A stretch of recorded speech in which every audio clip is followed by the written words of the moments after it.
those as flight controls. The jumpers are getting ready to come together. And contact has been made, and that 14-inch mahogany baton has been exchanged.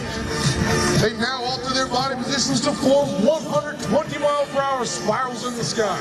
Let's count them as they go. There's 3, 4, going for their 5th one. And they get 6, there's 6, going for 7. There you have it, ladies and gentlemen. They are now separating. They will fly their bodies apart, and we'll have simultaneous openings. There you have, ladies and gentlemen, the high-flying black and gold of your United States Army parachute team, the Golden Knights.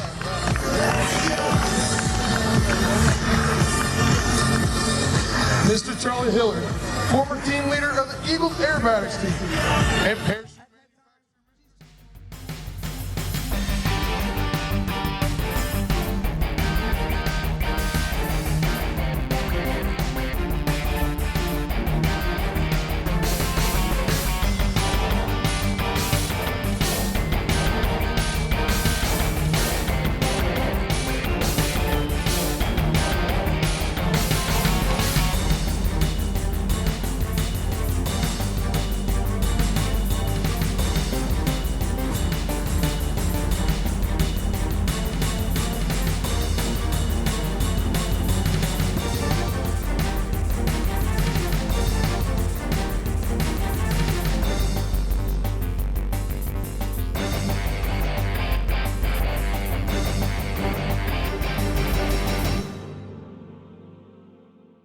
Bringing it down right over top.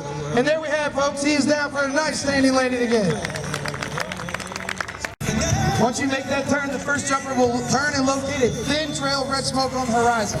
He will trace it down to his partner, who appears much like a guided missile, streaking back towards him. They are going to cross within what appears to be inches of each other at a combined closing speed of over 300 miles an hour. Watch the left eye. Watch the right. And there's the cross, ladies and gentlemen.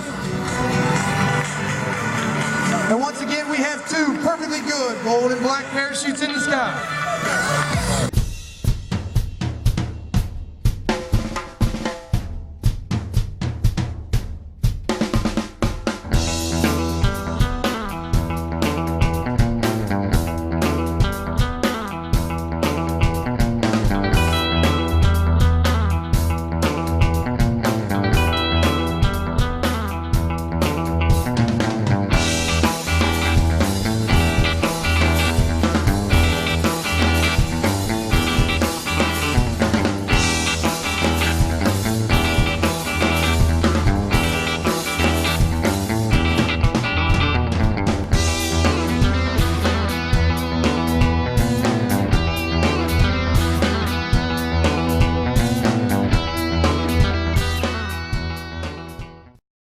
Waves his arms, signaling the wingman and the slot flyer to close in for the tight diamond formation.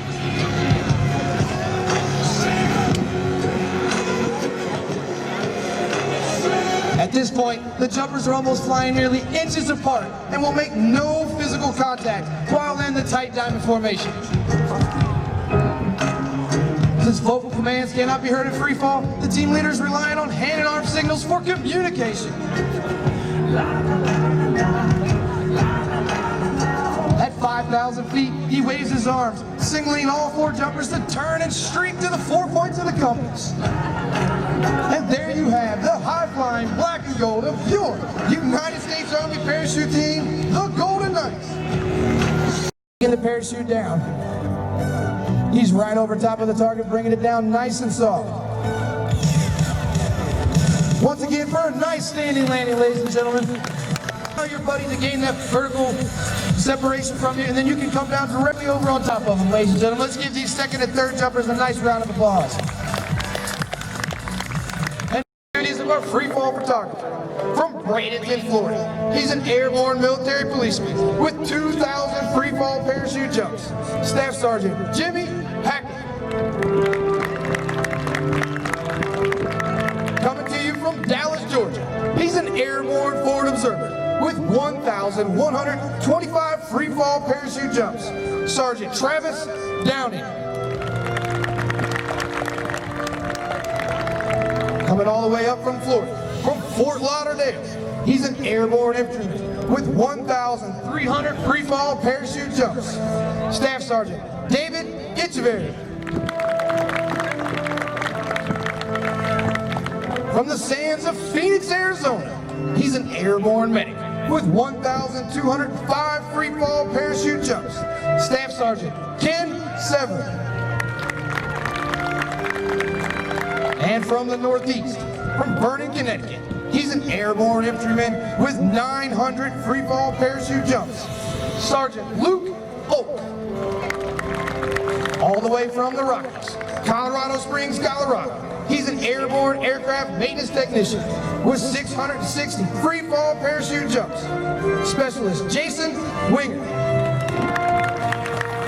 Our second Ohio representative this weekend, from Salem, Ohio, he's an airborne parachute maintenance technician with 3,500 free-fall parachute jumps.